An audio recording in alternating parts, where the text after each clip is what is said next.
How's it going, everybody? Hope you're all doing well. So today we're going to be talking about the Minuteman or SHTF or your community defense plan.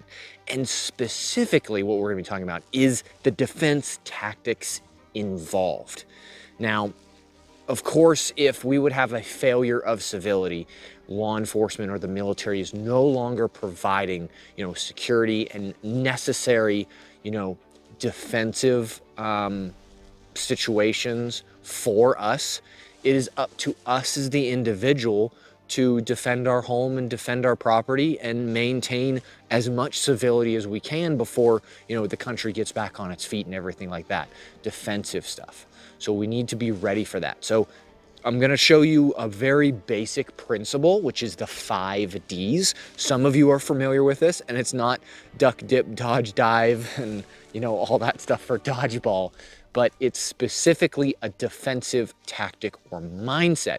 Honestly, this is taught all over the world for, defensive, techniques as in hand-to-hand for a rifle or pistol. The DoD even uses this, FEMA uses this. This is a pretty common thing, but if you haven't heard of the 5 Ds, it's deter, detect, delay, deny, and defeat. Now, the last one is obviously interchangeable. Defeat can be also labeled as defend, but the instruction or the item behind this or the mindset behind it is it's concentric rings around themselves.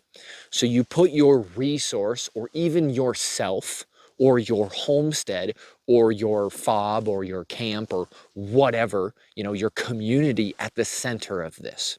And then as you go out, each ring of what I just spoke about has its own, subsections to it. So the first largest, most outer ring is the deterrence.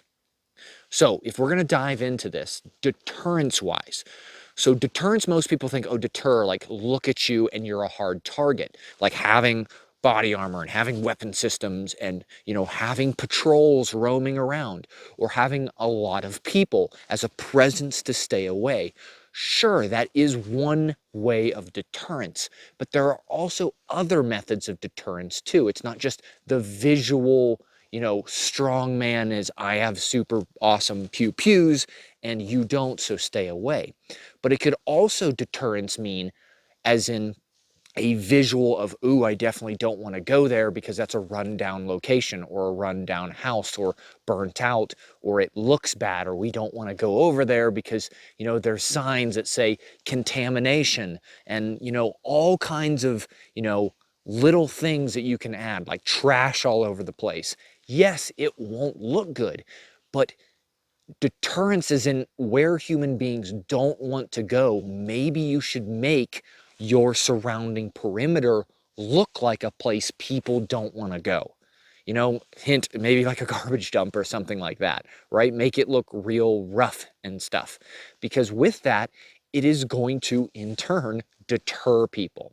So next level in, so this was a little furthest out, next level in is the detection. So how do you detect?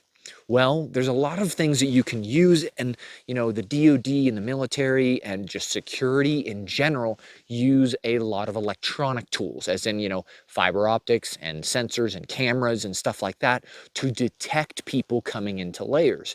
Now, if we're in a SHTF situation, we probably don't have electricity or we're rolling brownouts or something like that. We're probably not going to have the effective capability of electricity to help us. So observation in key locations to see who's coming in and observe so we can detect who is coming in and out. Now, detection also comes in line of patrolling. Patrol around your neighborhood and look for things. Specifically, when it snow falls like this, you can literally look down at the ground and see who has been in and out and around. It leaves tracks, which is also a bad thing because if you're patrolling now, the enemy gets to see your prints in the snow and go, hey, someone's been here, someone's been patrolling. So that's when you change it up and you don't become, doing the same route over and over again or predictable. You can change stuff up. There's so much details I can get into, but forgive me, I'm just trying to go in just to the 5 Ds. There's a lot of stuff to talk about that I would love to. So the deterrence or we're already past deterrence, the detection phase. So detection phase is finding things. Now you can do little battery powered or items like tripwire walk alarms. through this, you break, they beep or whatever like that. You can use them with batteries, tripwire alarms with 209 primers. Typically that'll give away your position. So deter, detect, and delay. So delay is the next one. What are we talking about delay? So delay is if they've already committed past the deterrence, they've already committed past the detection phase, and now they're coming in. You want to delay those individuals from getting into your primary resource or the things that you're holding close to you, which that could be your family, could be resources, could be your community in general. So how do you delay people from going in there? Well, delay people tend to think of is barriers, as in sea wire and fences and, barriers or concrete structures or vehicles in the way. So it's not just a straight line straight to your house. They have to kind of move their way in. And when you set up perimeters, you're putting people in kill boxes so you can eliminate the threat. If they haven't taken the hint, crossing these many barriers, you've given them the opportunity to get the heck out of here, and they're still not going like that, and they have intent to do you harm, right? So the intent piece. They have the intent, ability, capability, and opportunity, all that there, and they're going to do something. That's when you can determine, hey, we need to use potentially force to get rid of these people.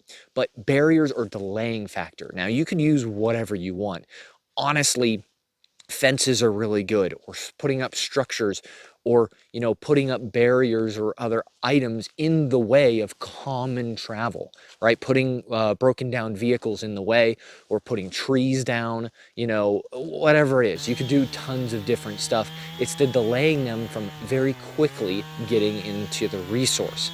So detect or deter, detect, delay, deny. So the denial portion is what we're getting into next.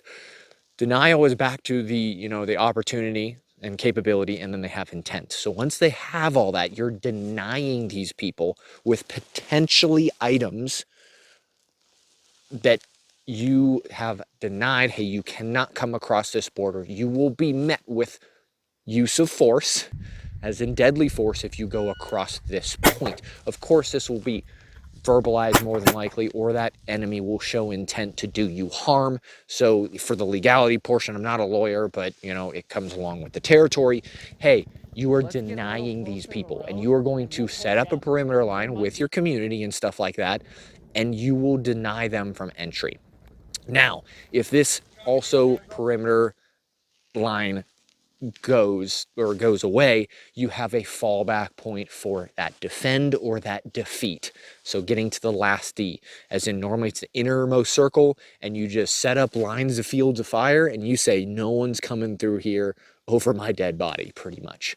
So these are all different layers that you can use.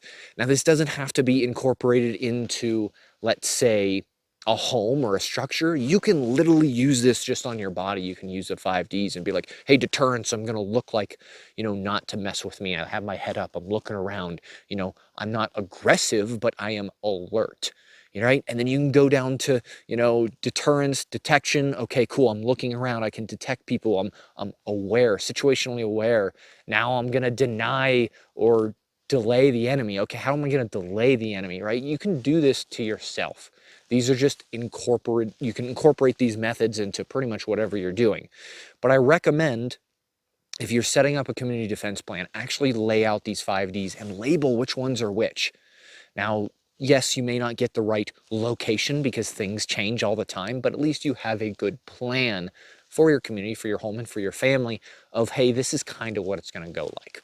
So if you guys like this kind of stuff, want to hear more of the community preparedness kind of aspect, definitely like and subscribe. Subscribing helps out massively, greatly.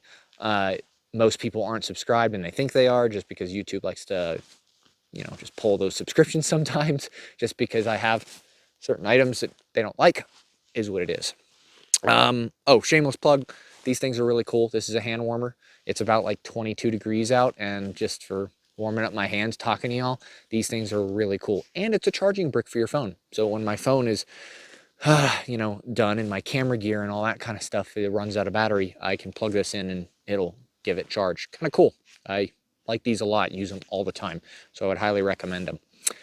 Throw in the description box below. Shameless plug. Yes, I get some cents from this because it's Amazon, but literally if you buy one, it's like, hey, you got 25 cents. I'm like, cool.